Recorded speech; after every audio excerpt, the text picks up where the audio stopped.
Salut à tous, c'est le Raptor. Évidemment, j'ai oublié d'enregistrer cette partie de la vidéo pendant le tournage. Donc j'en profite pour vous parler de trois choses. La première, elle va de soi, c'est de pas aller emmerder Emma K-Cup parce qu'elle a déjà pris suffisamment cher et c'est pas le sujet de la vidéo de toute façon. Deuxième point, ça fait plusieurs mois que je travaille sur deux grosses vidéos sur des gros thèmes très importants, c'est l'écologie et le véganisme. C'est deux thèmes qui sont liés, j'ai décidé de les traiter séparément et ça fera plaisir à tous ceux qui attendent des vidéos un peu à l'ancienne, avec des gros dossiers argumentés, sourcés et des punchlines qui n'en finissent pas. Et troisième et dernier point, je vous invite très fortement à me suivre sur Instagram. Je partage plusieurs choses, mais notamment de l'actualité avec des commentaires là-dessus évidemment. Donc si vous en avez marre de vous taper les opinions de BuzzFeed, de Combini et de Yann Barthès, et bien vraiment j'insiste, Raptor vs Font. Bonne vidéo. Bop. Nouvelle vidéo, nouveau Raptor News, vous connaissez le principe, je prends l'actualité, je review l'actualité, clair, carré, précis, ma bien khalas.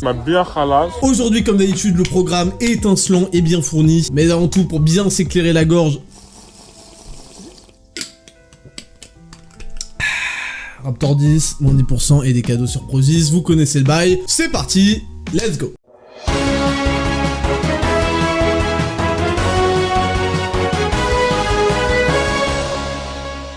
News numéro 1. Alors on commence avec du très fort. Là je vous ai dégoté une pépite. Les écoles de gaming en France, ça commence à fleurir, c'est devenu le nouveau concept. Bon, c'est fait pour les gens en échec scolaire globalement. Montpellier Gaming Academy, d'anciens élèves veulent rétablir la vérité. Je rigole pas, c'est la vérité, bâtard. Depuis quelques années, de nombreux cursus scolaires autour du jeu vidéo ont vu le jour. Plusieurs écoles se sont formées sur ce marché en plein essor pour proposer des formations de joueurs professionnels, mais aussi pour préparer aux métiers qui gravitent autour de l'e-sport et du gaming tels que community manager spécialisé. C'est vrai que bon, pour être community manager spécialisé... Ah putain, des bons fils de pute. C'est des bons fils de pute, hein, on peut le dire. Et donc parmi ces écoles, on retrouve évidemment la Montpellier Gaming Academy. Cette formation chiffrée à 5 900 € par an comprend en plus des cours un accès à du matériel professionnel, donc c'est-à-dire vraiment un ordinateur professionnel. Un ordinateur professionnel, c'est un ordinateur qui fait tourner un jeu vidéo, voilà. Du coaching et des locaux adaptés.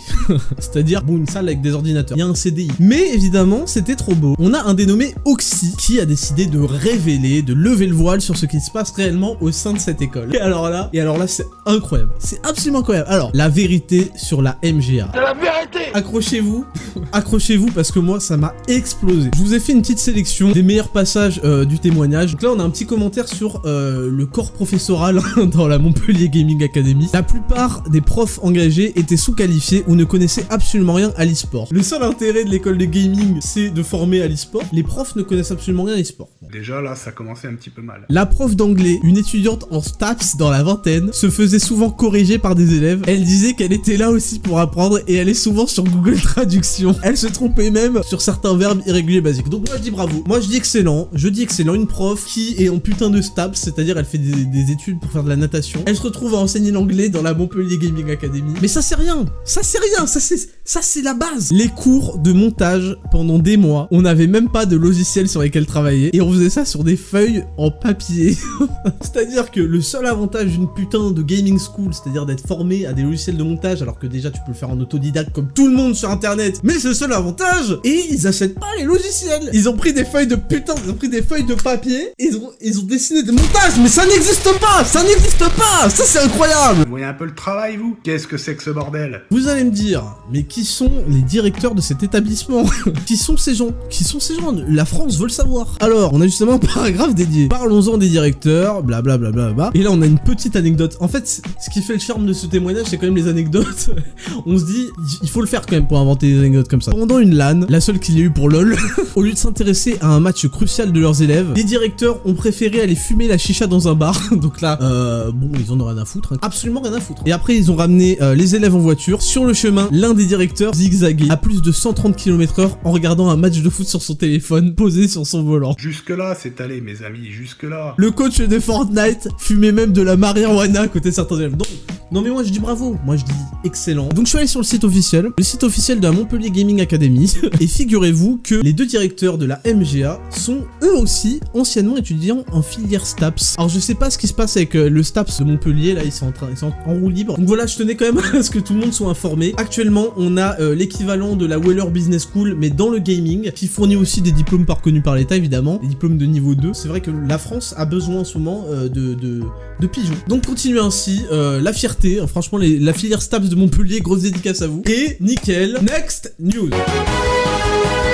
Alors là, on entame avec le sujet qui fâche, mais il faut rétablir les choses, parce que là, ça commence à me gaver. C'est rapporté par le Nouvel Obs, inégalité salariale, l'autre match du foot féminin. Pour le mondial 2019 dames, l'équipe victorieuse remportera 4 millions de dollars, soit 10 fois moins qu'il y a un an pour les garçons en Russie. Dans le football, le combat pour l'égalité salariale est très vif, blabla. Donc évidemment, c'est le début de la Coupe du Monde de football féminin, il y a beaucoup de com autour de ça, et il y a plein d'articles de merde de gens qui comprennent rien à rien. Déjà, il y a un truc qui est complètement stupide, c'est de parler d'inégalité salariale, parce qu'en fait, le mot inégalité sous-entend qu'il devrait y avoir égalité, en fait que c'est injuste. Donc en fait, il est temps de se mettre un truc dans le crâne définitivement. Le salaire des sportifs, en général des sportifs, dépend de leur valeur marchande et de l'argent qu'ils génèrent, en fait de toute l'économie qui est autour du sport. C'est pour ça qu'il y a des inégalités salariales entre des joueurs de football hommes et hommes, comme par exemple Cristiano Ronaldo et je sais pas, et n'importe quel autre joueur. Par exemple le football masculin, il y a beaucoup plus de gens qui dépensent de l'argent là-dedans que le handball, et pourtant l'équipe de France de handball elle a un palmarès de malade mental, mais ils gagnent pas autant que les joueurs de foot, même quand ils font leur compétition, parce que le foot ramène plus d'argent, c'est quand même pas difficile à comprendre, que le handball. Et surprise, le foot féminin rapporte moins d'argent que le foot masculin. Donc en fait, on va pas les payer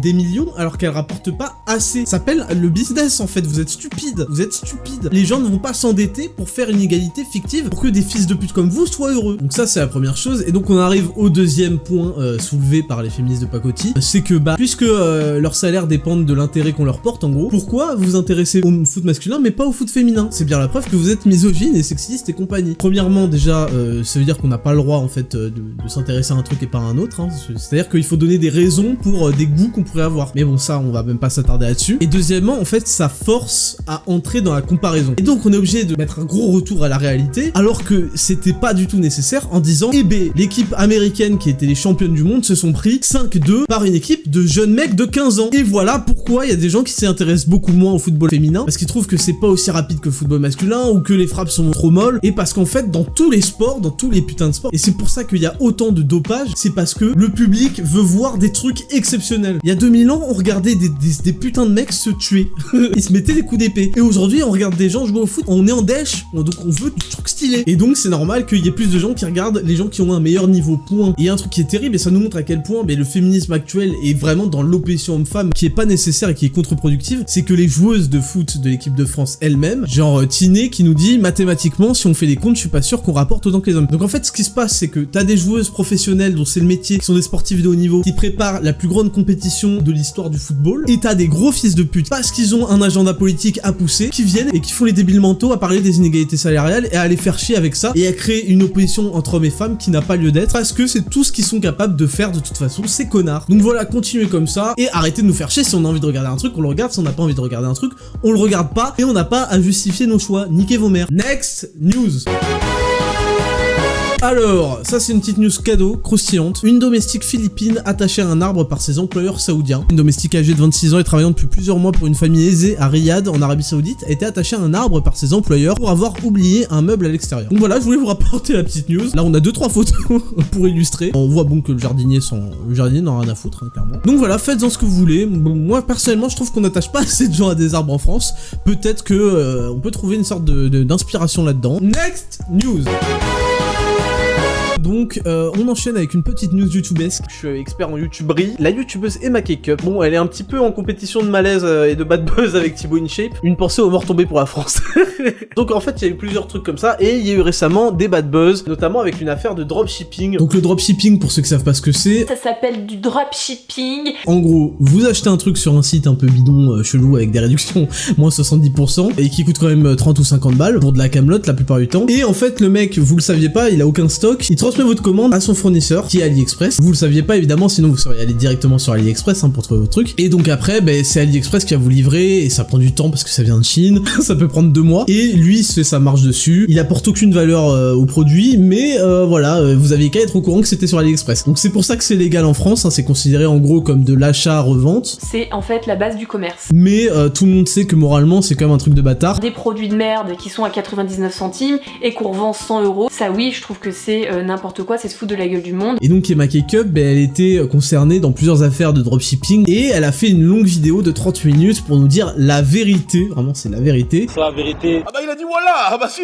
Et en gros, bon, ce qui ressort de la vidéo, c'est que c'est vraiment pas du tout de sa faute, c'était pas elle, etc. On est contacté par énormément de personnes qui veulent se faire de l'argent sur notre dos. Moi j'avais vu le site avant, je l'avais trouvé un peu bas de gamme on va dire. Je me suis dit si je peux donner de la force à des petits sites comme ça, moi j'y connaissais rien. Sincèrement, je fais la promotion d'un site, j'ai signé avec mon manager, c'est son taf de faire ça. Les gens, en fait, sur les réseaux sociaux, pensent qu'on est vraiment des mauvaises personnes. Moi et Vlad, on a pris pour tout le monde. Et quand t'as pas fait ça et que t'es innocent dans cette putain d'histoire, mais putain, mais la haine que t'as. C'était pas du tout de sa faute. Donc en fait, mon point de vue là-dessus, c'est que tout le monde peut faire une erreur, voilà, d'appréciation, avoir fait confiance à un truc et c'était pas le bon, voilà, ça peut arriver. Mais ça enlève pas le fait que la responsabilité totale, elle est sur toi. C'est pas parce que c'est ton manager qui devait vérifier que, en fait, toi, tu t'extirpes et que c'est pas de ta faute et que ça te retombe dessus. C'est comme si, en fait, j'allais au restaurant et qu'ils me servent de la bouffe avariée et en fait, quand je vais me plaindre au restaurant, ils me font oui, mais c'est pas nous, c'est le fournisseur de bouffe. Mais oui, mais en fait, je vais leur dire, mais vous aviez qu'à vérifier que c'était de la merde. Et dans ton cas, en fait, tu fuis complètement la responsabilité. Tu vas même à la fin de la vidéo dire que t'es innocente et que c'est injuste et tout. C'était de l'injustice, mais totale. Et quand t'as pas fait ça et que t'es innocent dans cette putain d'histoire, c'est toi au final qui aurais dû vérifier. Là, t'es en train de dire aux gens, c'est pas de notre faute si quelqu'un nous a dit de le faire et qu'on lui a fait confiance et qu'on s'est fait avoir. Que voilà, au final, c'est même nous la victime. Désolée d'avoir fait la promotion de ces sites. Mais selon moi, c'est toi qui as la responsabilité de faire la promo de ce genre de choses ou de pas la faire. Tu nous dis qu'en tant que youtubeur, on a des responsabilités. Et le pire, c'est les youtubeurs qui ont de la notoriété, qui ont une responsabilité et qui font des vidéos en me défonçant encore plus. Mais pourquoi les autres en auraient et toi, tu essaies à chaque fois de la fuir? C'est pas ouf, tu vois, c'est pas ouf. C'est pas tabou. Mais pourtant, Emma, t'as recommencé. C'est ça en fait que je comprends pas. C'est tu trouves que le business est pas ouf niveau éthique. Des produits de merde qui sont à 99 centimes et qu'on revend 100 €. Ça, oui, je trouve que c'est n'importe quoi, c'est se foutre de la gueule du monde. Et pourtant, quand le pote de ton mec arrive et te dit ah bah tiens, j'ai un business de revendre en dropshipping des alternatives AirPods, mais tu te dis ah tiens, bah c'est cool, je vais l'aider, je vais lui donner de la force. Donc Lorraine, le meilleur ami de Vlad, a décidé de créer un site d'alternatives de AirPods. Lorraine, c'est notre amie. Moi, bien sûr que je fais de la promotion pour son site, c'est avec plaisir, se foutre de la gueule du monde. Là, tu l'as fait en connaissance de cause, tu savais très bien ce que tu faisais. Et quand au-delà de tout ça, tu rejettes toute responsabilité, parce que oui, ce que t'as fait c'est légal, et que tu dis ouais, mais c'est pas juste, tous les gens de la télé-réalité le font. Putain, mais la télé-réalité, c'était pas censé être une base de comparaison saine. Moi et Vlad, on a pris pour tout le monde. Encore aujourd'hui, je vais sur des stories de gens de télé-réalité, ils font de la pub pour des sites de dropshipping. Tu vois, j'ai l'impression que c'est moi en 4ème qui me fait engueuler pour bavardage et je suis ouais mais Arnaud il parle aussi, ouais mais en fait en 4ème j'avais 12 ans. Donc Emma, remets-toi un petit peu en question, fais attention à tes fréquentations. Et puis voilà. Et on te souhaite tous du bonheur. Next news. Bref, c'est la fin de la vidéo, je sais pas pourquoi j'ai dit next news, y a pas de next news, c'est la fin de cette vidéo et j'ai oublié de l'enregistrer en plus. N'oubliez pas de partager la vidéo, c'est super important et puis il suffit de la partager à des gens gaming de votre entourage, il y en a forcément qui sont en échec scolaire et qui pensent qu'ils vont devenir les Kinstars de demain en faisant une gaming school alors que tout ce qu'ils vont faire c'est apprendre à fumer la chicha et à faire des montages vidéo sur du papier A4. Partagez la vidéo si on vous fait chier avec la coupe du monde féminine, ce qui est le cas de 100% de la population, donc vous avez pas d'excuses, partagez la vidéo. Et encore une fois je vous invite très fortement à me suivre sur Instagram RaptorVSFont pour avoir de l'actualité au quotidien avec le petit commentaire qui va bien. Autre chose, l'été arrive, la plage arrive et là bon vous allez commencer à sortir les t-shirts, tout le monde va savoir que vous n'êtes pas allé à la muscu. C'est le moment de rattraper ça rapidement avec un programme efficace, donc vous connaissez Raptor Coaching Pro, vous envoyez un petit mail à raptorcoachingpro@gmail.com, on vous fait un programme personnalisé à vos objectifs et puis voilà, ne t'inquiète pas, ça va bien se passer, t'inquiète pas. Merci encore d'avoir regardé la vidéo, c'était le Raptor, ciao.